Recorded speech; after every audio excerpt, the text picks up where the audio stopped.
Seigneur soit avec vous. Et avec votre esprit.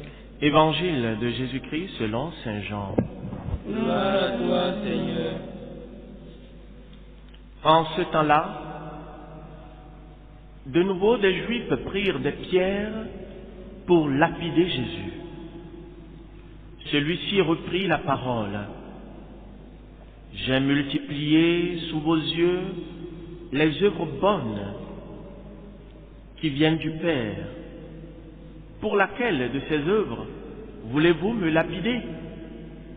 Ils lui répondirent, ce n'est pas pour une œuvre bonne que nous voulons te lapider, mais c'est pour un blasphème.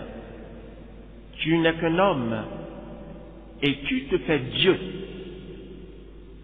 Jésus leur répliqua, n'est-il pas écrit dans votre loi? J'ai dit, vous êtes des dieux. Elle les appelle donc des dieux, ceux à qui la parole de Dieu s'adressait. Et l'écriture ne peut pas être abolie. Or, celui que le Père a consacré et envoyé dans le monde, vous lui dites, tu blasphèmes, parce que j'ai dit, je suis le Fils de Dieu. Si je ne fais pas les œuvres de mon Père, continuez à ne pas me croire.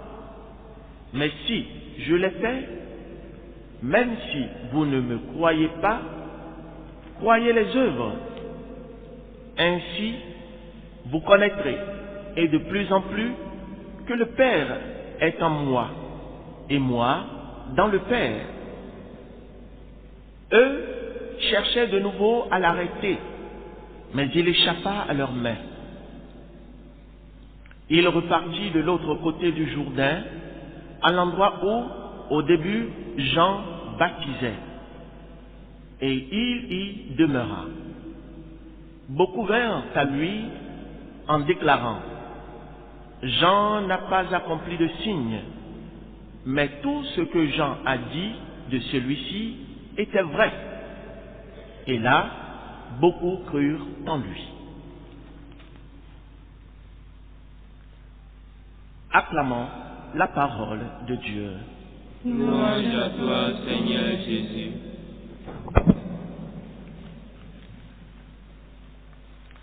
Que soient loués Jésus et Marie. Maintenant et à jamais. Frères et sœurs bien-aimés, en ce vendredi de la 5e semaine de Carême, nous l'avons entendu, la liturgie de la parole nous montre comment et jusqu'à quel point le juste peut être persécuté. Jusqu'à quel point l'homme peut vouloir le mal de l'homme. Tout d'abord, l'Évangile. La péricope qui nous est proposée est tirée du 10e chapitre de Saint Jean. Nous avons lu les versets 31 à 42. Jésus, ouvertement, est accusé. Mais de quoi l'accuse-t-on? Ouvertement, ils veulent le condamner. Jésus va le leur dire à maintes reprises, vous voulez me tuer? Aujourd'hui encore, la première phrase, le verset donc 31 de ce chapitre 10, dit ceci. De nouveau, des Juifs prirent des pierres pour lapider Jésus. Oh Dieu d'amour! Des êtres humains, face même à l'évidence, peuvent décider de se renfermer en eux-mêmes.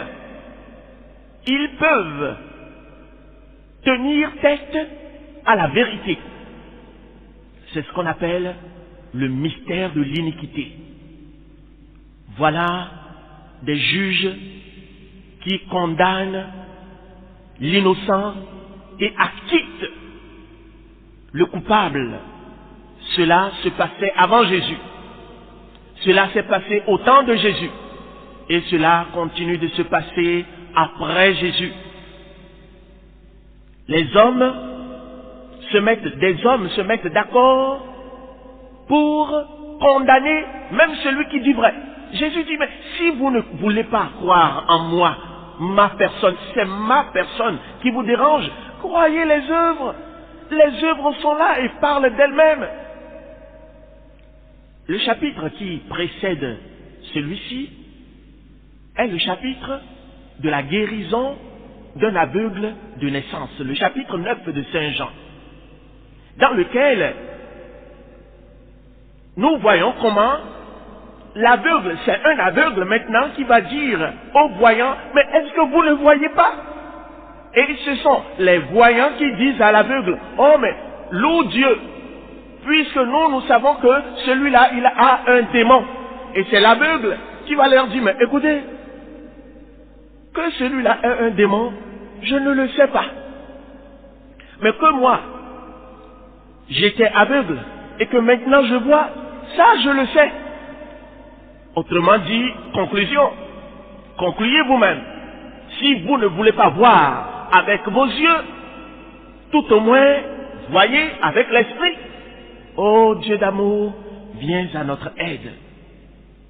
Ainsi, parfois, entre nous les hommes, nous nous braquons sur nos positions. Nous refusons d'admettre l'évidence. Nous refusons d'admettre que l'autre a raison. Pourquoi? Parce que déjà, nous avons notre décision à nous, avant même de poser des questions, avant même de mener une enquête, nous avons déjà la conclusion de l'enquête. Si nous reprenons l'évangile de Saint Jean, quelques chapitres plus haut, nous constatons que cette inimitié contre Jésus n'est pas née à ce niveau-ci.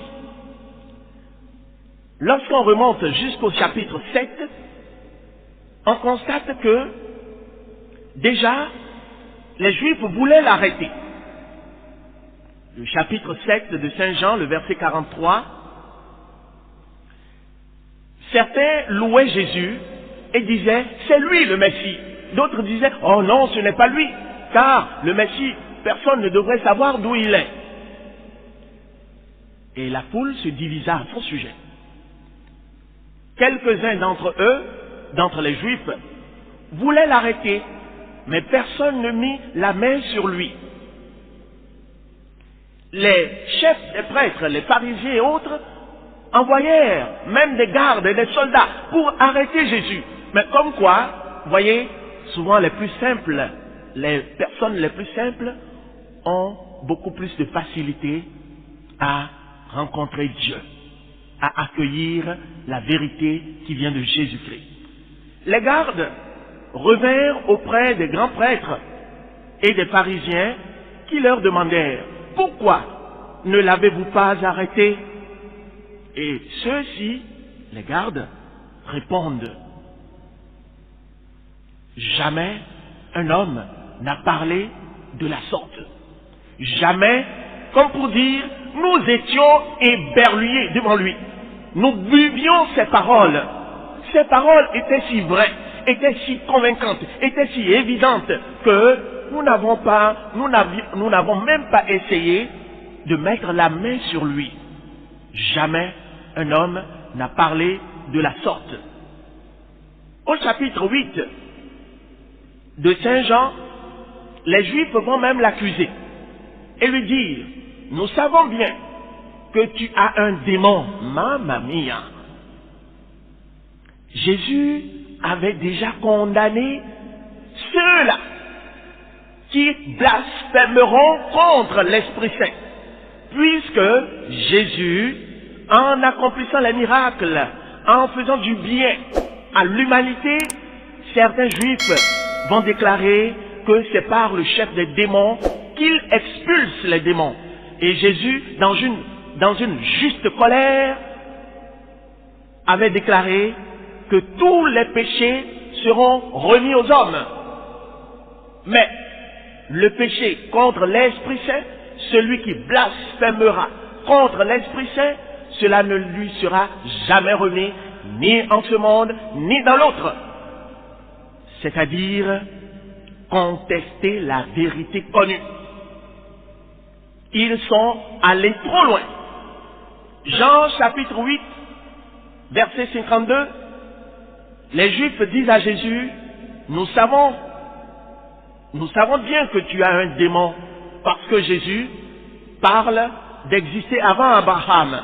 Il dit que tous ceux-là qui accueilleront sa parole ne connaîtront jamais la mort.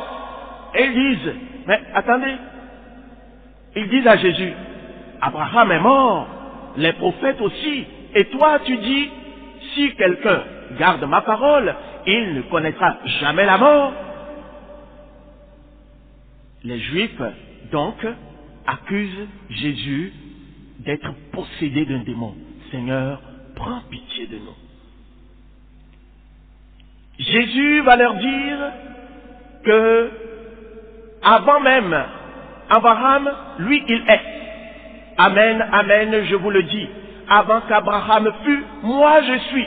Et là encore, en Jean 8, 59, il est dit, alors il ramassait des pierres pour les lui jeter. Mais Jésus, en se cachant, sortit du temple. Deuxième tentative.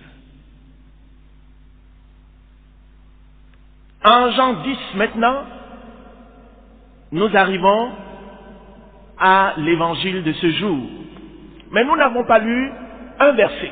Le verset qui précède immédiatement celui d'aujourd'hui, par lequel commence notre lecture.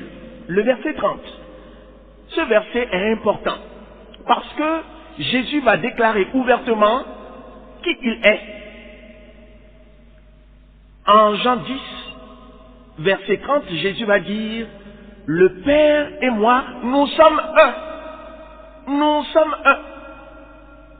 Ainsi, les Juifs vont comprendre que Jésus s'identifie au Père et se fait l'égal du Père. En effet, en Jean chapitre 5, donc 5 versets plus haut, les Juifs cherchaient à tuer Jésus.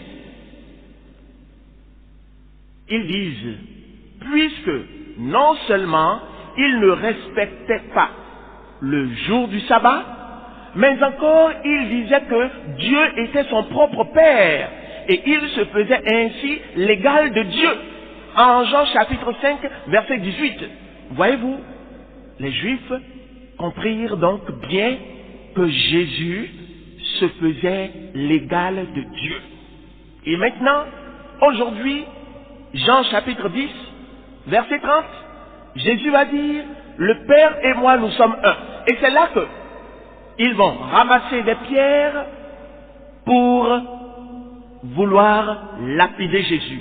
Il est dit, de nouveau, des Juifs prirent des pierres pour lapider Jésus. Jésus va leur dire ouvertement, mais écoutez, j'ai multiplié sous vos yeux les bonnes œuvres qui viennent du Père. Pour laquelle de ces œuvres voulez-vous me lapider? Autrement dit, mais peut-on condamner un bienfaiteur? Peut-on condamner un innocent? Pour laquelle de ces œuvres voulez-vous me lapider? Et eux, ils vont répondre, ce n'est pas pour une œuvre bonne que nous voulons te lapider, mais c'est pour un blasphème. Tu n'es qu'un homme et tu te fais Dieu. Voilà qui est dit, frères et sœurs, à bon entendeur, demi-mot. Certaines personnes après 2000 ans, plus de 2000 ans, se lèvent et disent que Jésus n'a jamais dit qu'il est Dieu. Jésus ne s'est jamais fait l'égal de Dieu. Voilà ceux qui ont parlé avec Jésus, les contemporains de Jésus lui-même, qui comprirent à l'époque que Jésus voulait se faire Dieu. Jésus disait clairement qu'il est Dieu. Il est allé jusqu'à dire qu'avant qu'Abraham fût, il dit, moi je suis. Non seulement cela, il va dire en Jean chapitre 10 verset 30, le Père et moi nous sommes un. Et ses interlocuteurs, ses contemporains comprirent à l'époque très bien que Jésus se faisait l'égal de Dieu, et c'est pour cette raison qu'il voulait le lapider. Pour un juif, c'était inadmissible qu'un être humain puisse prétendre être l'égal de Dieu. Pour eux, c'était incroyable. Alors Jésus va leur citer l'Écriture et va leur dire, mais écoutez, n'est-il pas écrit dans votre loi, vous êtes tous des dieux, des fils de Dieu? Et pourquoi voulez-vous me lapider? Frères et sœurs, nous savons que Jésus l'a dit ouvertement. Et ce fut même le motif de sa condamnation. La raison pour laquelle Caïphe, le grand prêtre, déchira ses habits. Marc, tout d'abord, Matthieu chapitre 26, verset 62. Là où le grand prêtre va se lever. Il est dit, je cite, « Alors le grand prêtre se leva et lui dit à Jésus, « Tu ne réponds rien? Que dis-tu des témoignages qu'il porte contre toi ?» Mais Jésus gardait le silence. Jésus gardait le silence. Parce que des faux témoins s'étaient levés, tel que le dit le psaume de ce jour, le psaume responsorial de ce jour. De faux témoins s'étaient levés et disaient des choses contradictoires entre elles. Ainsi, Jésus préféra garder le silence. Le grand prêtre lui dit, « Je t'adjure par le Dieu vivant de nous dire si c'est toi qui es le Christ, le Fils de Dieu. » Vous voyez l'air solennel, l'allure incontournable que prit la question du grand prêtre Caïphe. Caïphe fit taire tout le monde pour dire « Taisez-vous ». Il se lève et il jure et conjure pour dire « Je t'adjure » en s'adressant à Jésus par le Dieu vivant de nous dire si c'est toi qui es le Christ, le Fils de Dieu. Nous avons la réponse en Matthieu et d'ailleurs dans les synoptiques. Allez lire Marc chapitre 14, versets 62 à 63. Jésus va dire ceci. Je le suis. Et ego sum. Jésus va dire, je le suis. Jésus lui dit, je cite, je le suis. Et vous verrez le Fils de l'homme siéger à la droite du Tout-Puissant et venir parmi les nuées du ciel.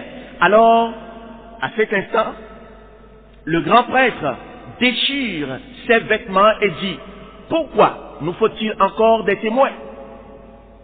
Voilà qui est clair pour chacun de nous.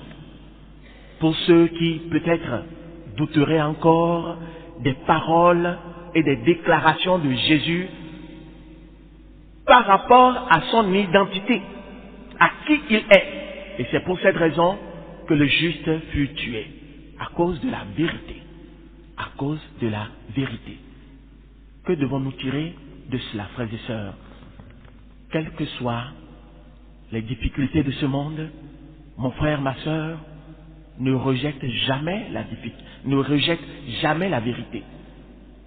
renie pas la vérité. Ne dis pas un mensonge pour te sauver la tête.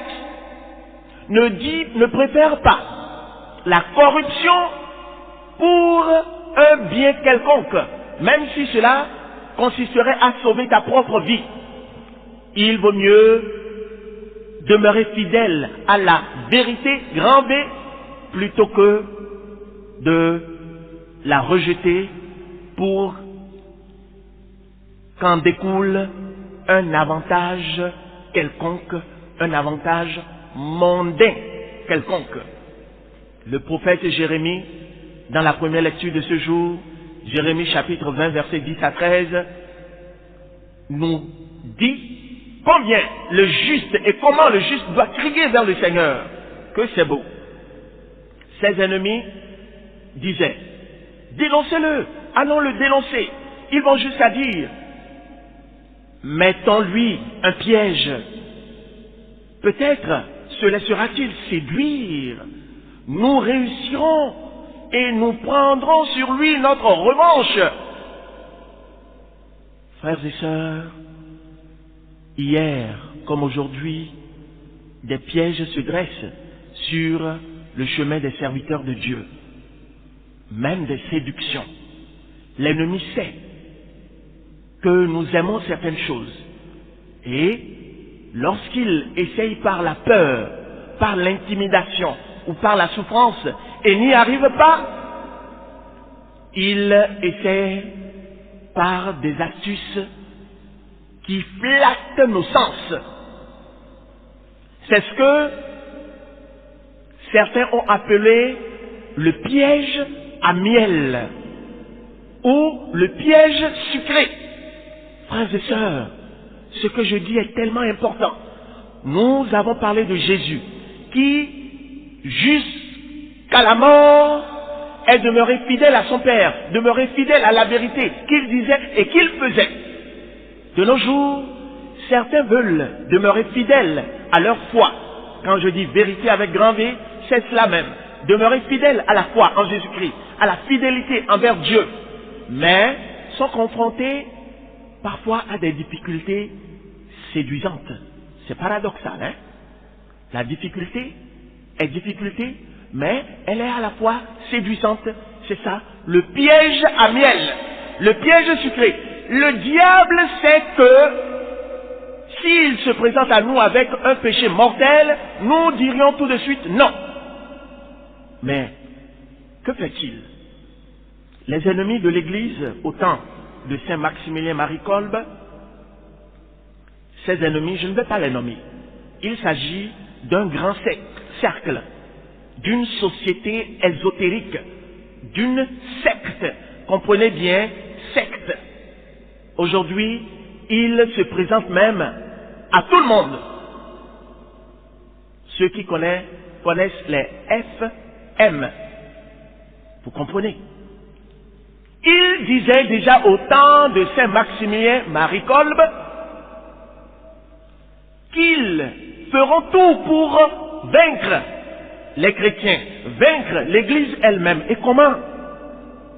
Il disait, nous ne vaincrons pas la religion catholique par la raison, mais seulement en pervertissant les mœurs. En pervertissant les mœurs. C'est-à-dire en inoculant dans les sociétés la dépravation morale, en proposant aux hommes ce qui leur plaît le plus. Quoi?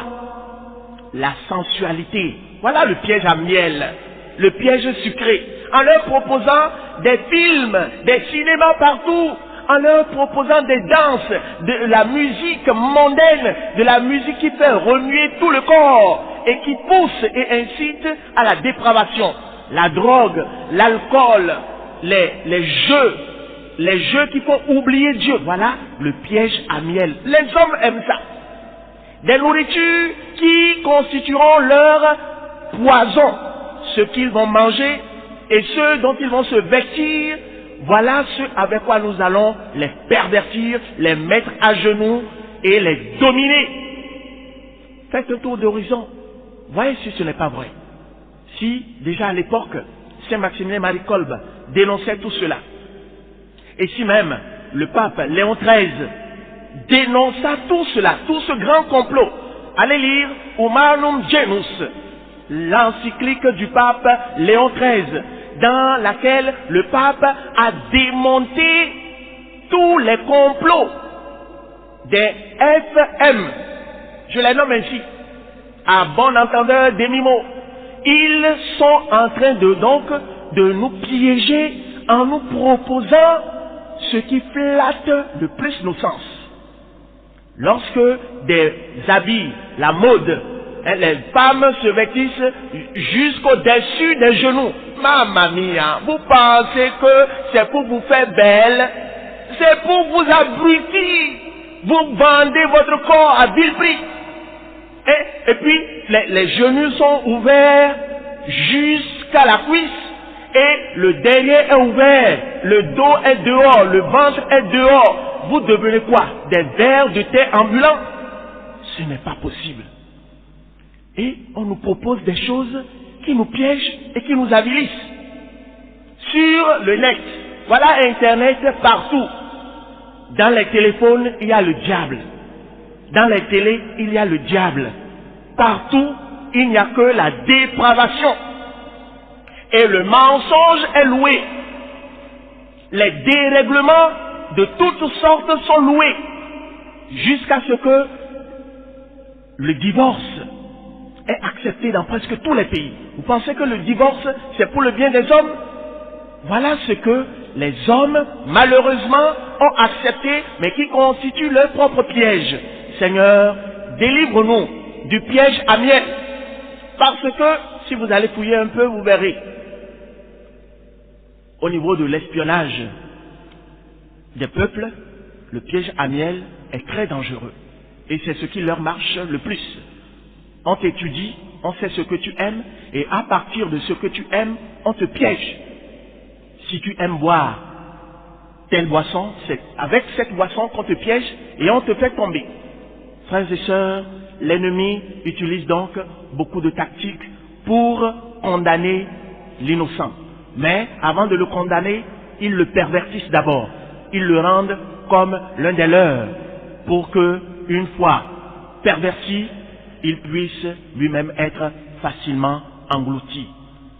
Demandons au cours de cette Eucharistie à Dieu, par l'intercession de la bienheureuse Vierge Marie, la grâce d'être attentif, d'être vigilant, de fuir les occasions de péché, la grâce surtout de nous accrocher à la vérité qui est Jésus-Christ et d'accepter comme lui de tenir bon jusqu'au bout, quoi qu'il en soit, quel que soit le prix.